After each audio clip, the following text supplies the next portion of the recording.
Hello everyone, welcome to ND nursing coaching. आप सभी का एनडी नर्सिंग कोचिंग में हार्दिक स्वागत है।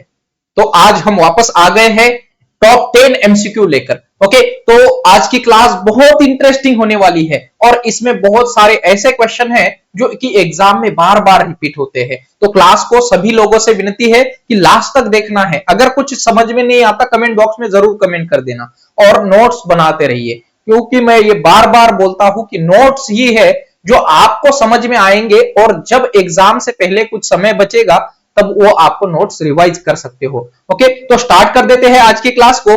तो इस क्लास को स्टार्ट करने से पहले एक मोटिवेशन आपको बताता हूं कि रख हौसला वो मंजर भी आएगा। रख हौसला वो मंजर भी आएगा, प्यासे के पास चलकर समंदर भी आएगा। थक कर न बैठ ए मंजिल के मुसाफिर, मंजिल भी मिलेगी और मिलने का मजा भी आएगा। तो ये मोटिवेशन हमें यह कहता है कि हमें हमारा जो मेहनत है वो ना ही किसी को बताकर हमें खामोशी से मेहनत करनी है और मेहनत करने वाले की कभी भी हार नहीं होती है। ओके, तो इसी मोटिवेशन के साथ आज की क्लास को हम स्टार्ट कर देते हैं। और आज की क्लास का हमारा पहला क्वेश्चन है, active foetal movement felt by the mother is called as. Active foetal movement जो मदर को फील होती है उसको हम क्या कहते हैं? ऑप्शन है हमारे पास, option A quickening, option B है लाइटनिंग, ऑप्शन सी है बेलॉटमेंट और ऑप्शन डी है सॉफ्टनिंग। चार ऑप्शन है, क्या करेक्ट आंसर हो सकता है? कमेंट बॉक्स में कमेंट करना है। चार ऑप्शन है हमारे पास कि एक एक्टिव फीटल मूवमेंट। ओके, अगर हम मदर अपनी पेट पर हाथ रख के बताए तो वो बेबी की मूवमेंट फील कर सकती है, तो उसको हम क्या कहेंगे? ओके, तो इसका देखिए क्विकनिंग ये जो है ये क्या होती है? क्विकनिंग तो ये होती है fetal movement failed bye the mother. Okay, लेकिन ये कब कौन सी मदर में कब स्टार्ट होती है ये जरूर क्वेश्चन पूछा जा सकता है। तो अगर आपको क्विकनिंग के बारे में पूछा जाए तो quickening is nothing but A fetal movement failed bye the mother. और ये अगर प्राइमी ग्रेविडा की बात करें, अगर प्राइमी ग्रेविडा मतलब कौन सी मदर? जो मदर फर्स्ट टाइम प्रेग्नेंट हुई है, फर्स्ट टाइम प्रेग्नेंट हुई है, उस मदर को हम प्राइमी ग्रेविडा मदर कहेंगे। और ये मदर के अंदर अगर हम क्विकनिंग की बात करते हैं तो 18 वीक्स के अंदर यहां पे मदर को क्विकनिंग फेल्ड होना स्टार्ट हो जाती है। अगर लेकिन यहां पे अगर कोई मल्टी ग्रेविडा मदर है, मल्टी ग्रेविडा मदर क्या होगी? एक्सपीरियंस होगी, क्योंकि उसकी एक पहले बार डिलीवरी हो चुकी है, तो उस मदर की मसल्स जो है वो पहले से ही रिलैक्स रहेगी। तो ऐसी मदर के अंदर जो क्विकनिंग है वो थोड़ी सी जल्दी हमें फेल्ट देखने को मिलेगी, that is 16 weeks. Okay, 16 weeks में मल्टी ग्रेविडा मदर के अंदर क्विकनिंग फेल्ट होती है।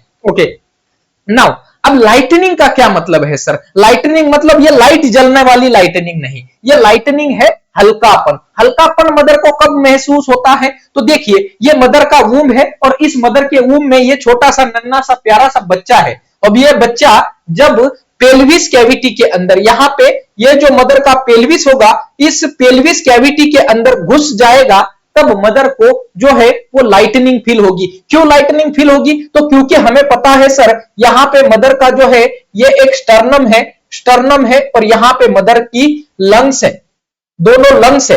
अब ये दोनों लंग्स जो है वो कंप्रेस कर रहा है। कौन कंप्रेस कर रहा है? तो ये हमारा फीटस मदर का यूट्रस इसको कंप्रेस करता है, ऊपर की तरफ ढकेलता है। तो मदर की जो after 7th month of pregnancy mother की सांस फूलने लगती है। ओके, लेकिन जब ये बेबी ये इस पेल्विस कैविटी के अंदर एंगेज हो जाएगा, तब मदर का ये जो यूट्रस है वो थोड़ा सा नीचे आ जाएगा और मदर को रिलीफ फील होगा, that is called as lightening. Okay, उसको हम लाइटनिंग कहते हैं।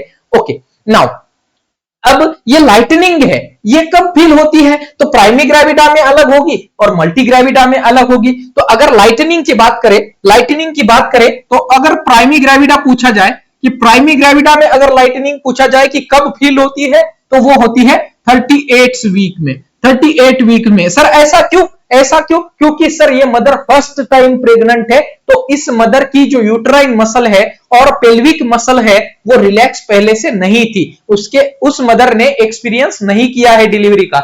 ओके, क्योंकि जब एक बार डिलीवरी हो जाए तो मदर की पेरिनियल मसल और यूट्राइन मसल सॉफ्ट हो या रिलैक्स हो जाती है। इसीलिए अगर मल्टी ग्रेविडा में पूछा जाए, मल्टी ग्रेविडा में, तो ये मल्टी ग्रेविडा में 2 हफ्ते पहले लाइटनिंग का हमें साइन मिलता है। ओके, तो मतलब 2 हफ्ते पहले बेबी एंगेज होना स्टार्ट होता है। ओके, नाउ नेक्स्ट है हमारा बैलॉटमेंट। What is बैलॉटमेंट?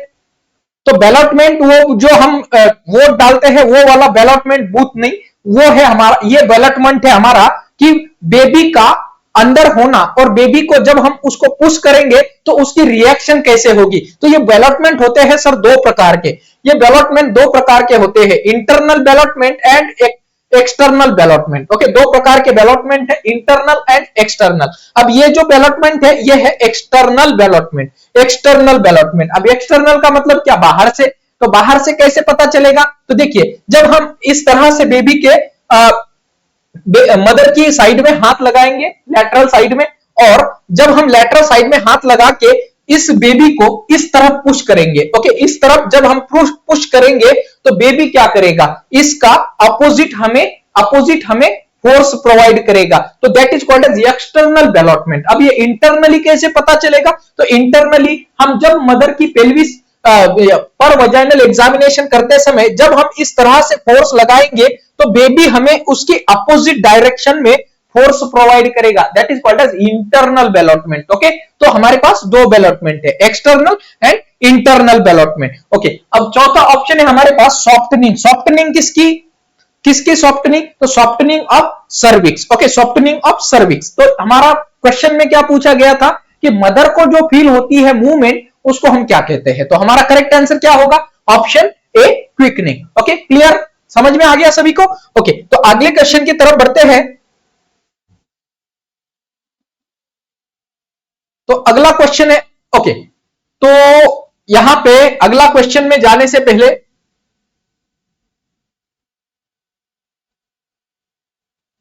ओके, ये क्विकनिंग क्या है? क्विकनिंग क्या है? तो प्रिजम्पटिव साइन है। तो ऐसे ही कुछ साइन प्रेगनेंसी में भी देखने को मिलते हैं। ओके, ऐसे ही साइन क्या क्या है साइंस? देखिए, प्रेगनेंसी में 3 प्रकार के साइन होते हैं। कौन से? सर, प्रिजम्पटिव साइन और एम्स का ये फेवरेट क्वेश्चन है। ओके, इसमें से एक क्वेश्चन जरूर भेजता है। ओके, ये प्रिजम्पटिव साइन होते हैं, एक होते हैं प्रोबेबल साइन, एक होते हैं पॉजिटिव साइन। प्रिजम्पटिव, प्रोबेबल और पॉजिटिव साइन, तीनों में क्या अंतर है? सर, बहुत छोटा छोटा अंतर है।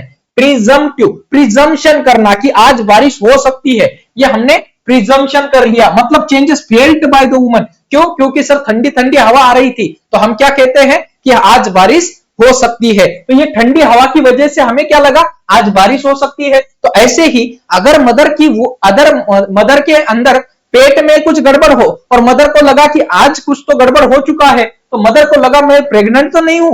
ओके, तो that is called as the moment is felt by the mother is called as presumptive, presumption कर रही है मदर। ओके, बट प्रोबेबिलिटी की प्रेगनेंसी हो सकती है, प्रेगनेंसी हो सकती है। कैसे पता चलेगा? तो ये सारे साइन है यहां पे। ओके, लेकिन पॉजिटिव साइन मतलब कंफर्म प्रेगनेंसी है, कंफर्म प्रेगनेंसी है, तो ये किससे पता चलेगा? तो ये 3 प्रकार के साइन प्रेगनेंसी में देखे जाते हैं। ओके, तो प्रिजम्पटिव साइन में क्या क्या आएगा? मदर को क्या क्या फील हो सकता है, सॉरी, मदर को क्या क्या लग सकता है? तो जैसे अगर मदर की मेंस्ट्रुअल साइकिल नहीं आया, 1 से 1.5 महीना हो गया, 1.5 से 2 महीने हो गए, लेकिन मदर को मेंस्ट्रुएशन नहीं हुआ है, तो this is a presumptive sign. अब मेंस्ट्रुएशन ना होना ये प्रेगनेंसी का कंफर्मेशन साइन नहीं देता है। ओके, कुछ और भी डिसऑर्डर हो सकती है, जैसे हाइपोथैलेमो पिट्यूटरी एक्सिस की डिसऑर्डर हो सकती है, तो उसमें भी अमेनोरिया होने का चांसेस होता है।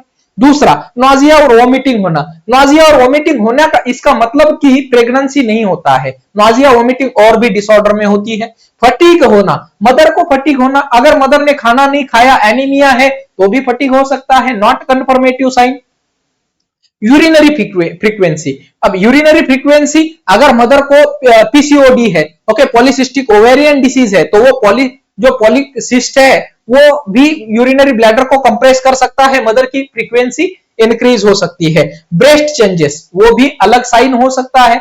नेक्स्ट क्विकनिंग, क्विकनिंग मतलब मदर को कुछ तो पेट में गड़बड़ सा फील हो रहा है, कुछ तो फील हो रहा है, but this feeling is not confirmative sign.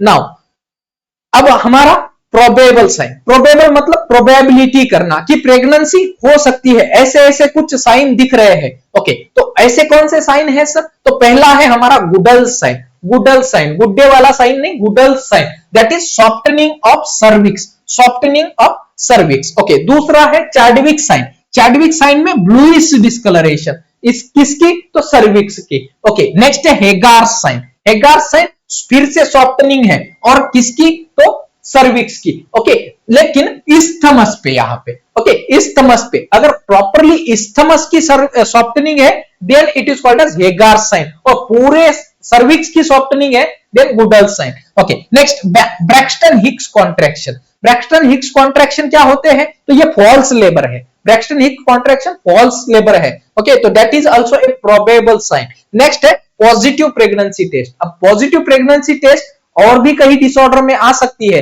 Okay, तो that is also a probable sign but not a confirm sign. And palpation of foetal outline. Okay, next ballottement, ballottement मतलब क्या? बैलॉटमेंट मतलब क्या? अभी हमने बताया था इंटरनल और external ballottement. Okay, so these all are probability. अब कंफर्म नहीं है, लेकिन कंफर्म किससे होगा सर? पहला कंफर्मेशन होगा हमारा अल्ट्रासोनोग्राफी से। अल्ट्रासोनोग्राफी में अगर हमें फीटल बर्ड दिखा, फीटल बर्ड दिखा, तो वह कंफर्मेटरी साइन हो सकता है। Auscultation of foetal heart sound, foetal heart sound ही अगर मिल गए तो इसका मतलब ऑब्वियस सी बात है कि कंफर्म प्रेगनेंसी है। Okay, next visualisation of embryo of the foetus, अगर कंफर्म एम्ब्रियो ही दिख गया तो और क्या चाहिए? ओके, तो ये सारे जो है ये हमारे पॉजिटिव साइन थे। ओके, तो आगे बढ़ते हैं अगले क्वेश्चन की तरफ। और देखिए एक ही क्वेश्चन हुआ है अभी तक, इतना सारा मैटर भरा हुआ है, जितनी पॉसिबिलिटी हो सकती है सारे क्वेश्चन कवर करने हैं।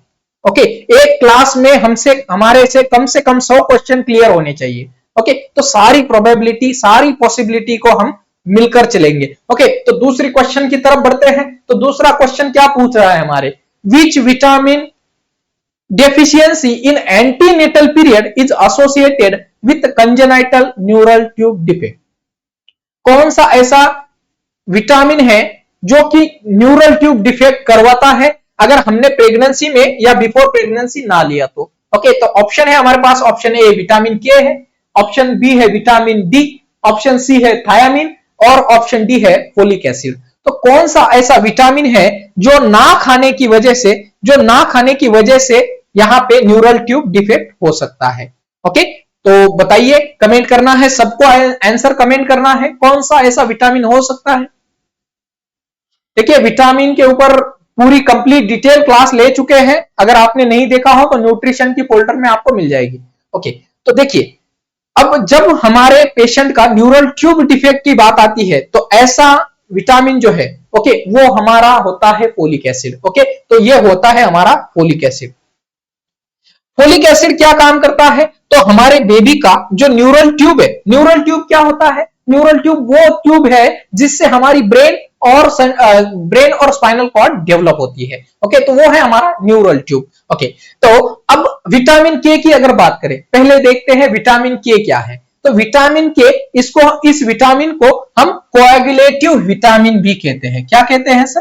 Coagulative vitamin. कोएगुलेटिव विटामिन मतलब ये विटामिन ब्लड का कोएगुलेशन में काम आता है। ओके, या फिर इसको हम एंटी हिमोरेजिक विटामिन भी कहेंगे। क्या कह सकते हैं? एंटी हिमोरेजिक विटामिन, क्योंकि ये ब्लड कोएगुलेशन नहीं होने देगा। ओके, अब अगर यह विटामिन की कमी हो, ब्लड के अंदर अगर कमी हो तो क्या होगा सर? क्या होगा अगर ब्लड के अंदर कमी होगी तो डिले हो जाएगा। क्या डिले हो जाएगा सर? ब्लड क्लॉटिंग डिले हो जाएगा। ओके, ब्लड क्लॉटिंग डिले हो जाएगा। ओके, तो सर अब ये विटामिन आता कहां से है, लेना कहां से है? तो ये विटामिन हमारा जो इंटेस्टाइनल गट है, इंटेस्टाइनल गट जो है हमारा, ये इस विटामिन को प्रोड्यूस करता है, इस विटामिन को प्रोड्यूस करता है। लेकिन अब ये न्यूबॉर्न के अंदर क्यों देना पड़ता है विटामिन के, क्यों देना पड़ता है, क्यों? क्योंकि सर जब ये विटामिन के न्यूबॉर्न का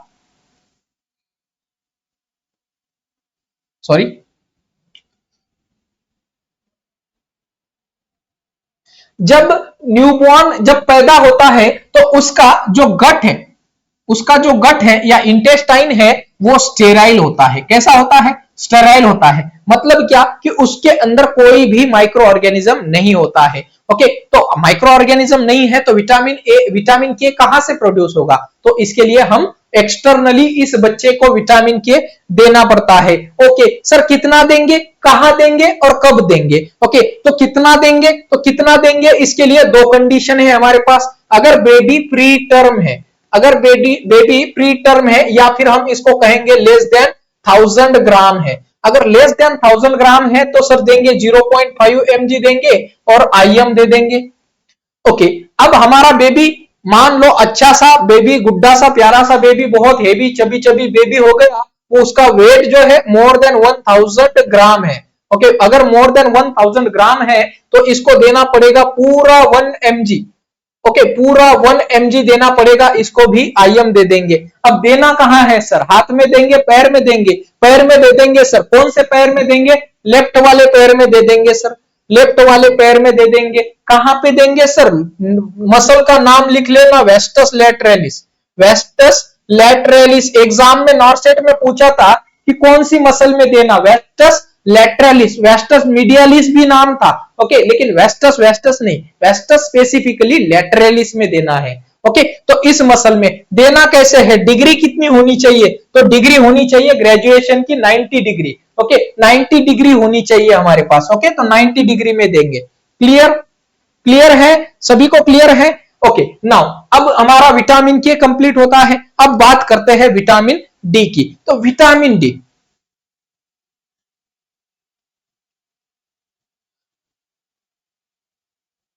ओके, विटामिन डी, तो विटामिन डी कहां से आता है? इसको हम सनशाइन विटामिन भी कहते हैं। विटामिन डी को हम सनशाइन विटामिन भी कहते हैं। क्यों सनशाइन विटामिन? क्योंकि सर ये हमें सूरज से मिलता है। कौन सूरज?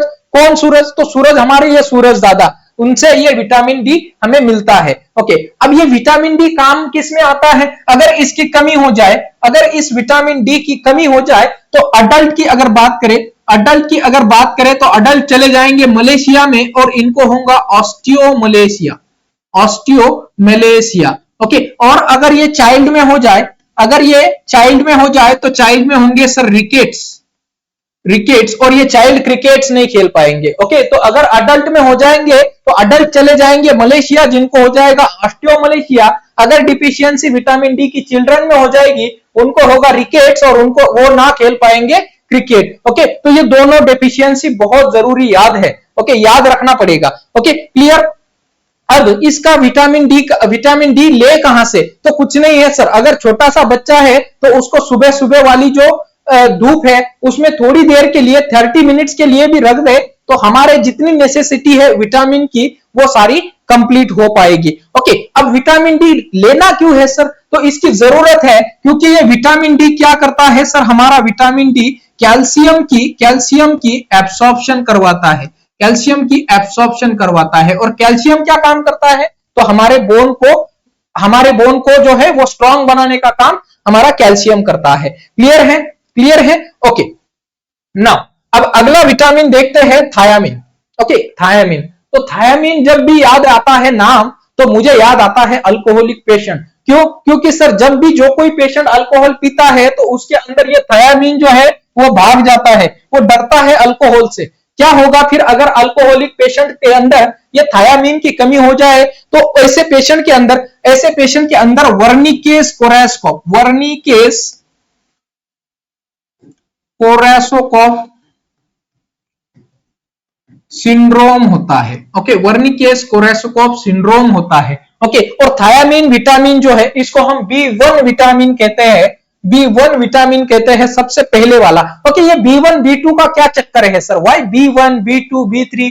ओके, ये ऐसे विटामिन क्यों नाम आया है?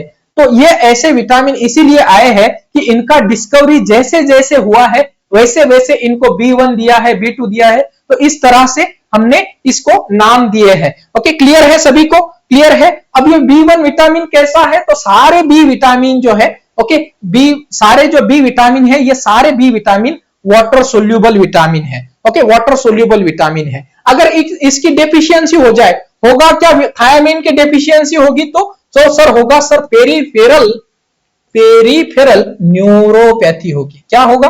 पेरीफेरल न्यूरोपैथी होगी। ओके, क्लियर है? क्लियर है? ओके, नाउ अब अगली क्वेश्चन की तरफ बढ़ते हैं। अगला क्वेश्चन है हमारा, ये क्या है? ओके, तो ये मदर कुछ टब के अंदर बैठ के आराम से गाने सुन रही है शायद। ओके, नहीं सुन रही है तो हेडफोन लगा देते हैं। ओके, मदर को हेडफोन लगा देते हैं। मदर टब के अंदर बैठ के आराम से हेडफोन से गाने सुन रही है। ओके, तो what are the uses of this following therapy? ये कौन सी थेरेपी यूज की जा रही है यहाँ पे? तो ऑप्शन देखिए, ऑप्शन हमारे पास क्या क्या है? तो ऑप्शन ए है हेमोरॉइड्स, ऑप्शन बी है डिस्मेनोरिया, ऑप्शन सी है पेरिनियल सर्जरी और ऑप्शन डी है ऑल ऑफ द अबव। तो ये थेरेपी जो है वो कहां पे यूज की जाती है, कौन सी कंडीशन में यह थेरेपी यूज की जाती है? तो सर इस थेरेपी का नाम है सिट्स बाथ। क्या नाम है इस थेरेपी का? सिट्स बाथ नाम है, sitz bath. Okay, sitz bath मतलब क्या? कि इस सीट को हमें बात करवाना है, इस सीट को हमें बात करवाना है। अब इससे करना क्यों है, कब करना है, कितना करना है, ये सारी चीजें इसके बारे में आज हम देखने वाले हैं। तो ये प्रोसीजर का नाम है सिट्स बाथ, जिसके अंदर हम वाटर लेते हैं और कुछ केमिकल्स लेते हैं। तो वाटर जब भी लेंगे तो कितना गर्म लेना है? तो 110 से लेकर 115 डिग्री फ़ारेनहाइट का जो टेम्परेचर वाला वाटर होगा, उस वाटर की इतना गर्म वाटर हमें लेना है। ओके सर, वाटर के अंदर प्लेन वाटर लेने से काम नहीं बनेगा, तो इसके लिए हमारे पास कुछ ऑप्शंस है, जैसे KMNO4 हम ले सकते हैं, या फिर हम यहाँ पे बोरिक एसिड ले सकते हैं। ओके, बोरिक एसिड ले सकते हैं या फिर यूसोल ले सकते हैं। ओके, ये तीन ऑप्शन हमारे पास अवेलेबल है। ओके, अगर KMNO4 की बात की जाए, ये एग्जाम का क्वेश्चन है, कितना लेना है? तो 1:5000 कंसंट्रेशन में, मतलब एक पार्ट ऑफ KMNO4 और 5000 पार्ट्स ऑफ वाटर। तो इस तरह का कंसंट्रेशन हमें लेना है, मतलब एक छोटा सा एक पिंच भी अगर हम KMNO4 डालेंगे उस 5 लीटर वाले वाटर के अंदर तो भी काफी है। ओके, अब अगर बोरिक एसिड की बात की जाए तो बोरिक एसिड हमें 1 ड्राम लेना है। कितना लेना है सर? 1 ड्राम। 1 ड्राम लेना है। 1 ड्राम मतलब कितना? 100 माइक्रोग्राम लेना है। ओके, 1 ड्राम या 100 माइक्रोग्राम हमें लेना है। ओके, ईओसॉल सॉल्यूशन ले सकते हैं। What is Eusol solution? Eusol, Eusol का मतलब होता है इडनबर्ग सॉल्यूशन ऑफ लाइम। इसका ये फुल फॉर्म है, that is why it is called as Eusol solution. Okay sir, ये ईओसॉल सॉल्यूशन बनता कैसे है? सॉल्यूशन जब भी नाम आता है तो दो केमिकल से ये बनना होना चाहिए। ओके, तो इसके अंदर हम कैल्शियम हाइड्रोक्लोरीन लेते हैं, कैल्शियम हाइड्रोक्लोरीन। ओके, कैल्शियम हाइड्रोक्लोरीन, और इसके अंदर बोरिक एसिड लेते हैं, प्लस बोरिक एसिड।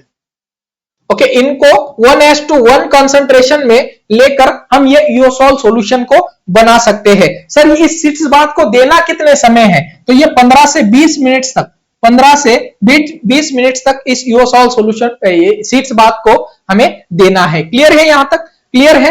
ओके, चलो अगले क्वेश्चन की तरफ बढ़ते हैं। अगला क्वेश्चन है हमारा, ये क्या है? किसी ने किया भी होगा practice. Okay, so question is identify the following procedure. ये क्या प्रोसीजर कर रहे हैं? ओके, तो ये मदर का, मान लो ये मदर का हमारा है यूट्रस, ये मदर का यूट्रस है। अब ये प्रोसीजर क्या कर रहे हैं? तो देखिए, ऑप्शन ए है एपिजियोटोमी, ऑप्शन बी है फंडल मसेज, ऑप्शन सी है मैथ्यू डंकन एक्सपल्शन और ऑप्शन डी है स्टेज ऑफ एक्सपल्शन। ओके, तो 4 ऑप्शन दिए गए हैं और ये प्रोसीजर का नाम आपको यहां पे पूछा गया है। तो बताइए क्या चल रहा है यहां पे? एपिजियोटोमी है क्या? नहीं।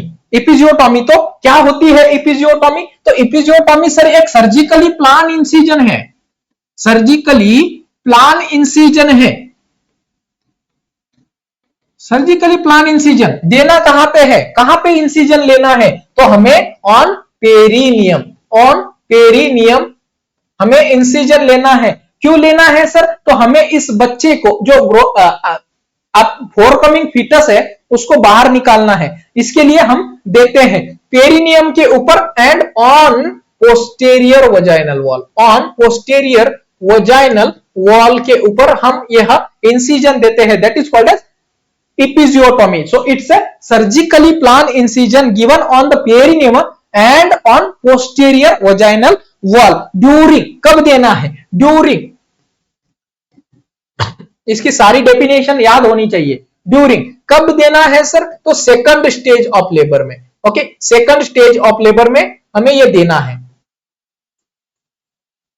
Second stage of labour, okay. अब सेकंड स्टेज ऑफ लेबर कब होती है, कब होती है, तो जब मदर का सर्वाइकल डायलेशन फुल 10 सेंटीमीटर हो और जब तक बेबी बाहर नहीं निकलता तब तक हमारी सेकंड स्टेज ऑफ लेबर होती है, ओके। तो कब देनी है, सेकंड स्टेज ऑफ लेबर में देनी है, लेकिन उसके अंदर भी थोड़ा सा स्पेसिफिक करना होगा कि सेकंड स्टेज में भी कब देनी है, तो जब हमारे बेबी का हेड जो है वो 3 से 4 सेंटीमीटर तक, 3 से 4 सेंटीमीटर तक विजिबली पेरिनियम पे नहीं होता तब तक नहीं देनी, ओके। सर बेबी का हेड भी दिखने लग गया, अब दे दे क्या, नहीं, रुको भाई रुको, अभी नहीं देना है। क्यों, क्योंकि जब मदर का हाइट ऑफ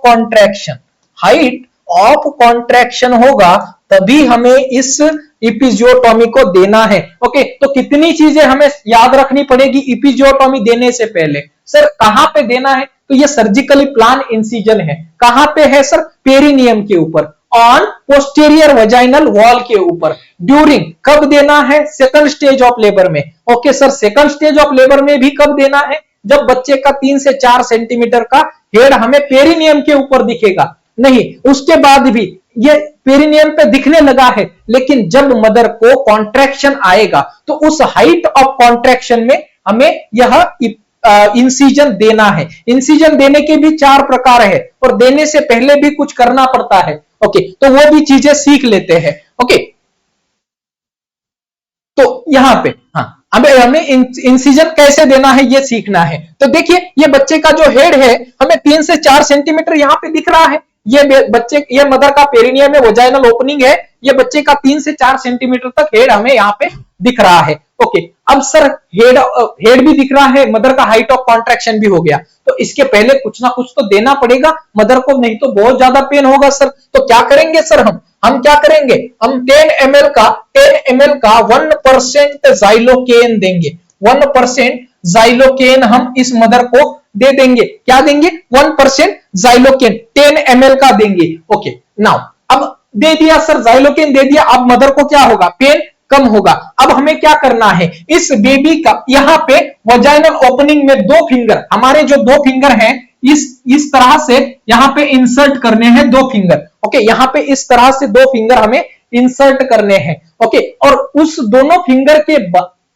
फिंगर के बीच में से हमें इपिजियोटोमी सीजर के द्वारा यहाँ पे इंसिजन देना है, ओके। देखिए यहाँ पे ये इंसिजन दिया हुआ है, ये दूसरा यहाँ पे भी दिया हुआ है, ओके। तो ये 2 अलग अलग प्रकार के इंसिजन है, ओके। तो हम यहां से इस तरह से इंसिजन दे सकते हैं, क्लियर है। तो इपिजियोटोमी के बेसिकली 4 प्रकार होते हैं, इपिजियोटोमी के 4 प्रकार होते हैं। कौन से 4 प्रकार होते हैं इपिजियोटोमी के, तो पहला प्रकार है हमारा मीडियन इपिजियोटोमी, ओके, मीडियन इपिजियोटोमी, ओके। इसके पहले एक और क्वेश्चन बनता है सर, इपिजियोटोमी में इंसिजन का लेंथ कितना होता है, इंसिजन कितना लंबा देना है। ऐसा नहीं है कि यहां से शुरू कर दिया जाए, यहां से शुरू कर दिया जाए और नीचे तक पूरा फाड़ ही दे, नहीं ऐसा नहीं करना है सर। लेंथ भी देना है, लेंथ कितना है, तो टोटल लेंथ अगर पूछा जाए तो 2.5 सेंटीमीटर की लेंथ होती है इपिजियोटोमी के अंदर, ओके। अब हमें देना है पहले मीडियन इंसिजन, तो मीडियन मतलब क्या, बीच बीच में से,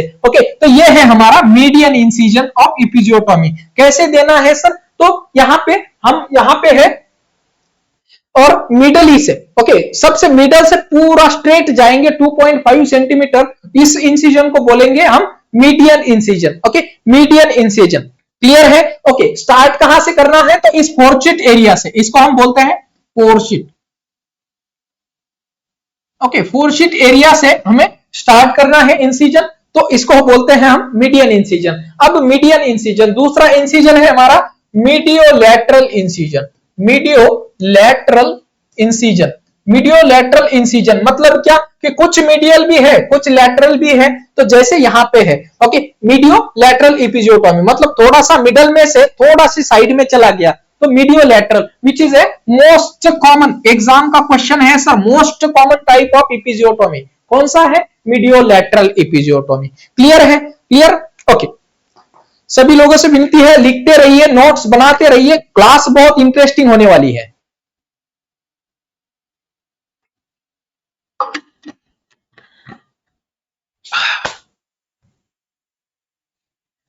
okay, mediolateral incision. Okay, third type of episiotomy, third type of episiotomy is lateral episiotomy. अब पहले मीडियोलैटरल था, अब लैटरल हो गया। लैटरल मतलब क्या कि लैटरल साइड में, ओके, तो लैटरल साइड में सीधा इस तरह से लैटरली इंसिजन दे दे। ओके, तो ये लैटरल इंसिजन कितना लैटरल देना है? तो इस लैटरल एपिजियोटोमी में ओनली 1 सेंटीमीटर तक हम लैटरली जाते हैं।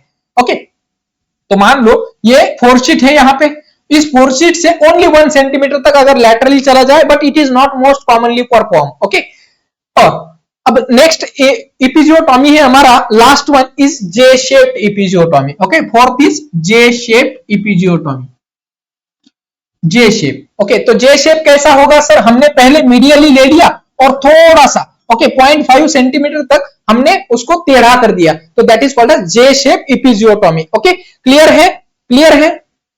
ओके, तो एपिजियोटोमी के इतने क्वेश्चन आपको याद रखने चाहिए। ओके, और यहां पे आई थिंक मुझे लगता है कि इससे बाहर एपिजियोटोमी से ज्यादा क्वेश्चन नहीं बनना चाहिए। ओके, तो हमें क्वेश्चन में पूछा गया था कि आइडेंटिफाई द फॉलोइंग प्रोसीजर, ये तो भूल ही गए। तो ये फॉलोइंग प्रोसीजर क्या है? तो सर ये फॉलोइंग प्रोसीजर है फंडल मसेज।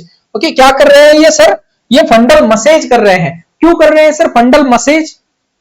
ओके, तो फंडल मसेज क्यों कर रहे हैं? तो इसके अंदर हमें बेबी दिख रहा है क्या? नहीं, तो बेबी कहां गया? तो बेबी सर बाहर निकल गया, डिलीवरी हो गई है मदर की, लेकिन इस मदर के अंदर कुछ तो दिक्कत हो गई है कि ये मदर का यूट्रस जो है वो स्ट्रांग नहीं हो पा रहा है, उसका इन्वोल्यूशन नहीं हो पा रहा है। तो अब क्या होगा? अब क्या होगा? तो अगर ये यूट्रस इन्वोल्यूशन नहीं होगा तो क्या होगा? इस यूट्रस के अंदर जो वेसल्स है वो वेसल्स बंद नहीं हो पाएगी और मदर का ब्लीडिंग नहीं बंद हो पाएगा। तो ये सर क्या कर रहे हैं? ये डॉक्टर साहब इसके यूट्रस को बाहर से मसाज कर रहे हैं, इसके यूट्रस को बाहर से मसाज कर रहे हैं ताकि इसके यूट्रस की जो वेसल्स है ये सारी बंद हो जाए। ओके, क्लियर है? Okay, now next Matthew Duncan expulsion. Matthew Duncan expulsion ये है क्या सर? एक्सपल्शन किसका एक्सपल्शन? तो ये एक्सपल्शन है सर प्लासेंटा का। ओके, किसका है? प्लासेंटा का एक्सपल्शन है। ओके, अब ये क्या एक्सपल्शन तो होता है, तो लेकिन प्लासेंटा का एक्सपल्शन दो प्रकार से होता है। दो प्रकार से होता है। कौन सी दो प्रकार से? ये तो होती है ये मैथ्यू डंकन मैकेनिज्म से। इसको मैंने कैसे याद रख लिया? तो एमडी, ओके, सॉरी डीएम से याद रख लिया, मैथ्यू डंकन, डीएम और एससी, डीएम और एससी। ओके, तो डंकन मैकेनिज्म में प्लासेंटा का जो सेपरेशन होगा वो मार्जिनल होगा। मार्जिनल होगा मतलब क्या? मार्जिनल होगा। अब इसका मतलब क्या कि मान लो ये यूट्रस है और यहां पे प्लासेंटा थी, ये अटैच हुई प्लासेंटा है। ओके, लेकिन ये मैथ्यू डंकन एक्सपल्शन की मेथड में क्या कहते हैं मैथ्यू जी कि ये कहते हैं कि जब भी प्लासेंटा का एक्सपल्शन होता है तो वो पहले साइड से, ये कॉर्नर से होता है, मार्जिन से होता है, और ऐसा होते होते होते होते वो फिर बीच में आता है। ओके, तो सबसे लास्ट में वो बीच वाला पार्ट एक्सपल्शन होता है। लेकिन एससी क्या कहता है? तो एससी एक हमारा शुल्ट्ज मैकेनिज्म है। ओके, SCHULTZ, ओके, शुल्ट्ज मैकेनिज्म से भी ये प्लासेंटा का एक्सपल्शन होता है। तो ये शुल्ट्ज जी क्या कहते हैं? एस और सी। तो एससी का मतलब ये शुल्ट्ज जी कहते हैं कि प्लासेंटा का एक्सपल्शन जो है या सेपरेशन जो है वो पहले बीच में से स्टार्ट होता है। ओके, और फिर बाद में ये ऐसे ऐसे करके पेरीफेरी तक चला जाता है। तो ये दो मैकेनिज्म आपको समझ में आ गए, एससी और डीएम याद रख लेना इसके लिए। ओके, क्लियर है? And the stages of expulsion. Okay, ये कुछ तो यहाँ पे इससे रिलेशन नहीं है। ओके, चलो अगला क्वेश्चन की तरफ बढ़ते हैं। अगला क्वेश्चन है हमारा, identify the presentation of foetus. Identify the presentation of foetus. Option A है सिफेलिक, ऑप्शन बी है ब्रीच प्रेजेंटेशन, ऑप्शन सी है शोल्डर प्रेजेंटेशन और ऑप्शन डी है कंपाउंड प्रेजेंटेशन। तो कमेंट करना है, सभी लोगों को कमेंट करना है, और अगर क्लास अच्छी लग रही है, इंफॉर्मेटिव लग रही है, तो कृपया अपने फ्रेंड्स के साथ भी शेयर कर सकते हो, जिनसे इन सभी लोगों को इस क्लास का फायदा हो सके। और दूसरी बात, अगर अच्छी लगती है तो लाइक करने में कोई बुराई है नहीं। ओके, तो यहां पे आपको पूछा गया है प्रेजेंटेशन ऑफ फीटस। कौन सा प्रेजेंटेशन है यहाँ पे? देखिए, ये बच्चे का हेड है। ओके, तो हेड है, तो ये हेड को हम क्या कहते हैं? हेड को क्या कहते हैं सर? वर्टेक्स कहते हैं। तो हेड तो इधर चला गया, हेड तो इधर चला गया, तो वर्टेक्स प्रेजेंटेशन है नहीं। ये बच्चे की बटक्स है, ये बच्चे की बटक्स है, इसको हम ब्रीच कहते हैं, तो ब्रीच प्रेजेंटेशन भी है नहीं। ओके, तो बच्चे की ये हाथ है, ये हाथ है, तो हाथ वाला प्रेजेंटेशन भी है नहीं। ओके, ये बच्चे की पैर है, तो ये फुटलिंग वाला भी नहीं है, ये फुटलिंग वाला भी नहीं है। तो अब ये प्रेजेंटेशन है कौन सा सर? बच्चे का यहाँ पे शोल्डर अवेलेबल है। ओके, तो हमारा करेक्ट आंसर होगा ये है सर शोल्डर प्रेजेंटेशन। कौन सा है सर? शोल्डर प्रेजेंटेशन है। क्लियर है? ओके, नाउ अब यहाँ पे आपको पूछा गया था कि ये प्रेजेंटेशन कौन सा है, तो ऐसे प्रेजेंटेशन खूब सारे हैं सर। कितने हैं प्रेजेंटेशन? ये इतने सारे प्रेजेंटेशन हैं। कैसे याद रखेंगे सर? इतने सारे बहुत हो गए। ओके, तो याद रखने के लिए कुछ इसमें मैथमेटिक्स नहीं है, कुछ इसमें याद रखने की जरूरत भी नहीं है। सिंपल सी बात, हमें देख के पता चलता है। कैसे पता चलेगा सर? यहाँ पे बोला है राइट, तो राइट का मतलब क्या? राइट किसका राइट? राइट मतलब राइट किसका राइट? मदर का राइट। ओके, तो ये जो है पेल्विस का पार्ट, ये है मदर का राइट साइड, ये है मदर की लेफ्ट साइड, ये है मदर का राइट साइड, ये है लेफ्ट साइड। ओके, अब पहले तो हमने ये देख लिया कि मदर का कौन सा राइट और लेफ्ट है। ओके, दूसरी बात, अब यहां पे आगे वर्ड दिया है ऑक्सीप्यूट। आगे क्या वर्ड दिया है? ऑक्सीप्यूट। कहां पे है सर ऑक्सीप्यूट? ऑक्सीप्यूट मतलब कौन सा पार्ट? तो ये पीछे वाला पार्ट। ओके, ऑक्सीप्यूट ये पीछे वाला पार्ट कहां पे है सर? एंटीरियर की तरफ। ओके, किसके एंटीरियर? तो ये जो हमारा सिम्फाइसिस प्यूबिस है या प्यूबिक सिम्फाइसिस है, उसके सामने की तरफ हमारे बच्चे का ऑक्सीप्यूट है, तो that is called as right occipito anterior position. Okay, तो रिलेशन किससे किसका है? तो रिलेशन हमारी मैटरनल पेल्विस का इस बच्चे की हेड की जगह से है। ओके, तो राइट ऑक्सीप्यूटो एंटीरियर। ओके, अब अगर हम बात करें पोस्टीरियर की, तो कैसे होगा सर? ये ऑक्सीप्यूट कहां रहेगा? कहां रहेगा सर? तो पोस्टीरियर की अगर बात करें, राइट ऑक्सीप्यूटो पोस्टीरियर यहां पे है। ओके, तो देखिए ये बच्चे का ऑक्सीप्यूट इधर पीछे की तरफ चला गया, तो राइट साइड पे ही है। बच्चा किधर की तरफ है? तो राइट साइड से ही है। ऑक्सीप्यूट कहां है सर? पीछे की तरफ है, और ये प्यूबिक सिम्फाइसिस है। ओके, और पोजीशन क्या है? तो राइट ऑक्सीप्यूटो पोस्टीरियर। ओके, क्लियर है? तो दूसरा हो गया। अब अगर इस बच्चे का ये जो ऑक्सीप्यूट देखिए ट्रांसवर्स साइड में है, तो लेकिन बच्चा कौन सी साइड में है? राइट साइड में। ऑक्सीप्यूट कहां है? तो ट्रांसवर्स साइड में है, और हमारा राइट साइड में। Okay, right occipito transverse position. Okay, अब ऑक्सीप्यूट क्या बात हो गई। ओके, अब सारी चीजें पहले राइट साइड में बच्चा था, अब बच्चा घूम गया उल्टा। ओके, बच्चा घूम गया उल्टा, तो सारा सेम रहेगा, बस इस पोजीशन को, ये बच्चे का ऑक्सीप्यूट कहां है यहां हमें याद रखना है। ओके, तो ये चारों पोजीशन आपको यहां पे, ये तीन पोजीशन यहां पे वापस क्लियर हो जाएगी। ओके, अब अगर ऑक्सीप्यूट का रिलेशन नहीं है, अब अगर बच्चे का ये जो मेंटम है, मेंटम मतलब क्या?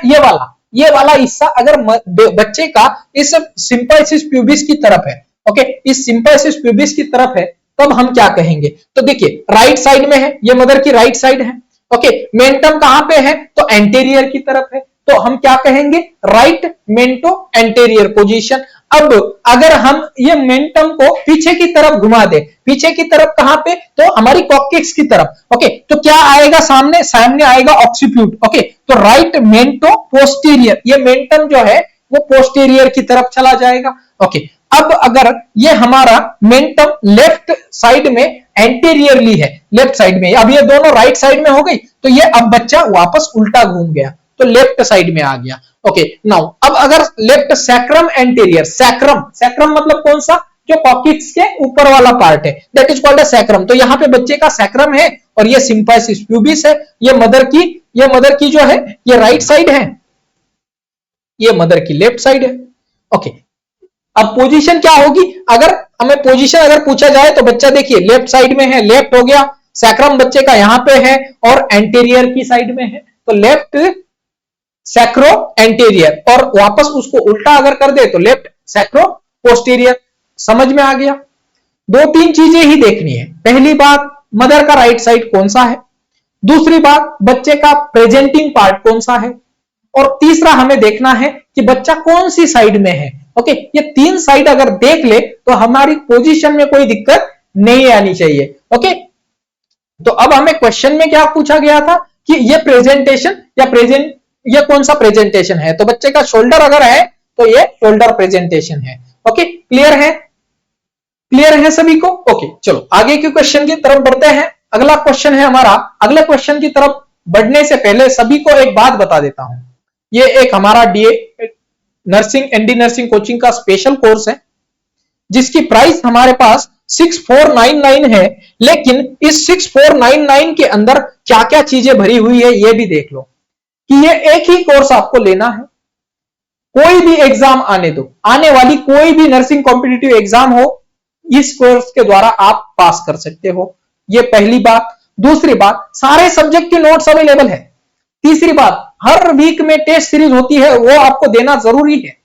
चौथी बात सारे रिजल्ट ओरिएंटेड स्टडी होगी और पीडीएफ नोट्स आपको प्रोवाइड की जाएगी। इसके साथ ही साथ आजकल हमने क्विज का सिनारियो भी चालू कर दिया है कि डेली टेलीग्राम क्विज भी आपके होंगे, मतलब आपकी ऑल ओवर 360 डिग्री पढ़ाई या प्रिपरेशन होनी चाहिए। ये सारी चीजें ध्यान में रखते हुए हमने इस कोर्स को लॉन्च किया हुआ है।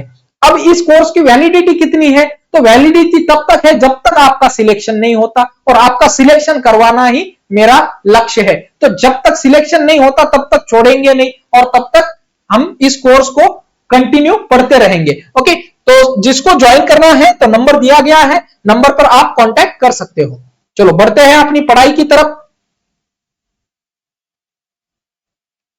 ओके चलो अगला क्वेश्चन है the drug use for induction of labour. Labour को इंडक्शन करने के लिए कौन से ड्रग देते हैं। ऑप्शन ए है ऑक्सीटोसिन, ऑप्शन बी है प्रोजेस्टेरॉन, ऑप्शन सी है एस्ट्रोजेन, और ऑप्शन डी है बेक्लोमिथाजोन। ओके चार ऑप्शन दिए गए हैं। अब हमें क्या करना है, बेबी की जो है वो इस बेबी को इंड्यूस करना है, मदर को इंड्यूस करना है। ओके इंड्यूस करना मतलब क्या कि मदर के अंदर आर्टिफिशियली कॉन्ट्रैक्शन लाना, उसको हम क्या कहेंगे। ओके तो देखिए चार ऑप्शन दिए गए हैं। ऑक्सीटोसिन, ऑक्सीटोसिन क्या करता है सर, ये हमारा ये ऑक्सीटोसिन जो है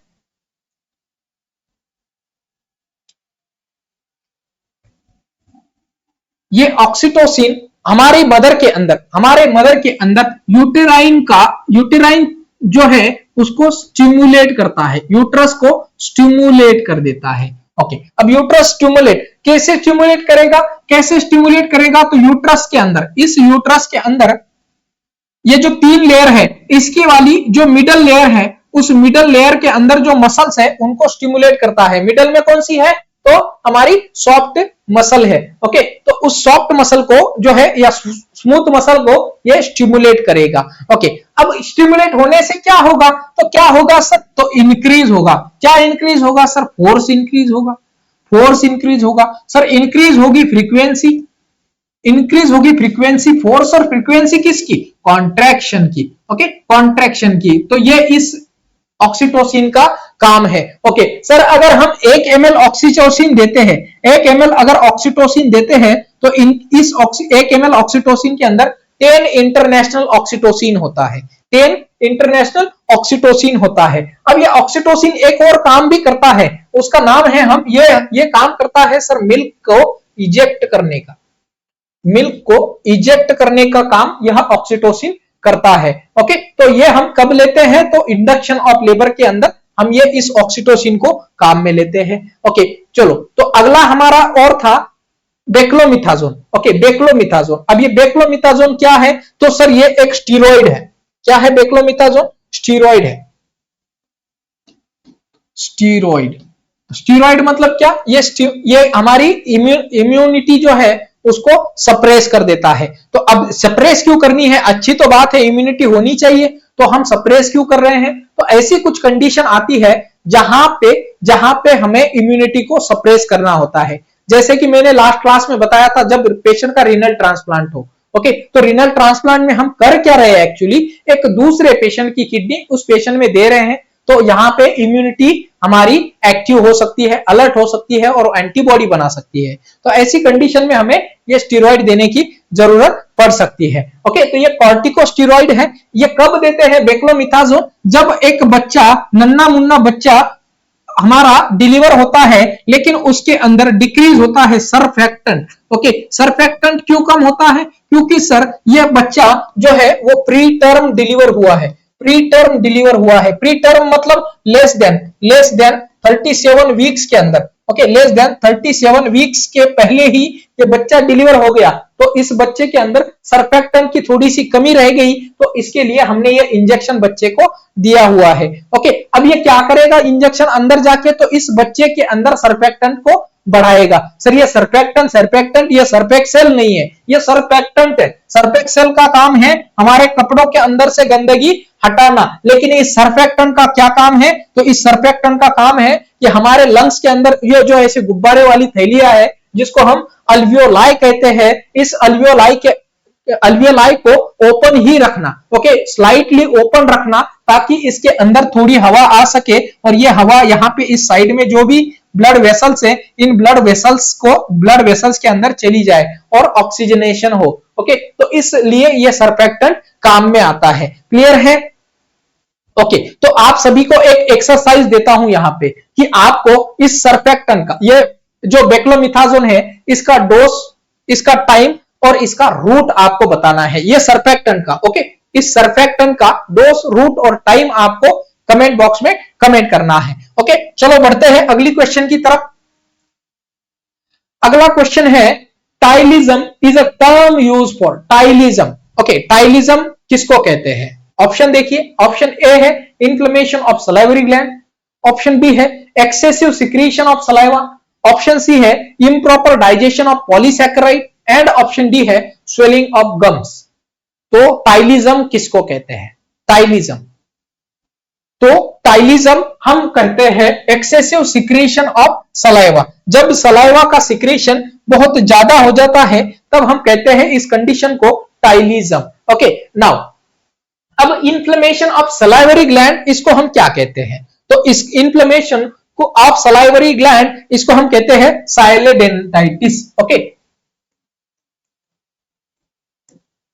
साइलेडेनिटिस। ओके, साइलेडेनिटिस। ओके, इसको हम कहते हैं inflammation of salivary gland. Okay, और अगर इसको हम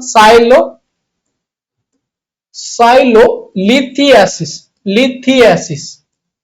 ओके, साइलोलिथियासिस मतलब, लिथियासिस मतलब क्या? स्टोन का फॉर्मेशन होना। अगर इस सलाइवरी ग्लैंड के अंदर स्टोन फॉर्मेशन हो गए, तो इसको हम कहते हैं साइलोलिथियासिस, और inflammation of salivary gland is called as sialadenitis. Okay, clear है? ओके, नाउ अगर स्वेलिंग ऑफ गम्स हो गए, तो इसको हम जिंजिवाइटिस कहते हैं। ओके, क्या कहते हैं? Gingivitis. Okay, now next question है हमारा, the term hyperplasia means. Hyperplasia का मतलब क्या होता है? तो increase in the size, increase in the number, increase in the width and increase none of the above. Okay, तो चार ऑप्शन आपको दिए गए हैं और यहां पे आंसर भी दिया गया है। तो जब एक टर्म आती है हाइपरप्लेसिया, ओके, तो इसको हम कहते हैं increase, plasia is increase in the number. Okay, मतलब क्या कि सर यहां पे ये 3 सेल थी, तो इन 3 सेल की 6 सेल हो गई, तो ये क्या है सर? हाइपरप्लेसिया है। ओके, लेकिन अब हमारे पेशेंट के पास 3 ही सेल थी, लेकिन इस 3 सेल ने खा के इतनी मोटी हो गई, तो इस मोटापे को हम क्या कहते हैं? इस मोटापे को कहते हैं हाइपरट्रॉफी। ओके, हाइपरट्रॉफी कहते हैं। ओके, क्लियर है? और इंक्रीज इन द विड्थ ऐसा कुछ कंसेप्ट नहीं है। ओके, क्लियर है? क्लियर है सभी को? ओके, तो ये थी आज की हमारी क्लास। अब बताइए, आपको ये क्लास अगर सच में इंफॉर्मेटिव लगी हो तो कृपया क्लास को लाइक जरूर करना है, चैनल को सब्सक्राइब करके रखना है, ताकि आने वाली हमारी जो डेली एमसीक्यू की क्लासेस है वो आप मिस ना कर सको। ओके, तो मिलते हैं अगली क्लास में, तब तक के लिए जय हिंद।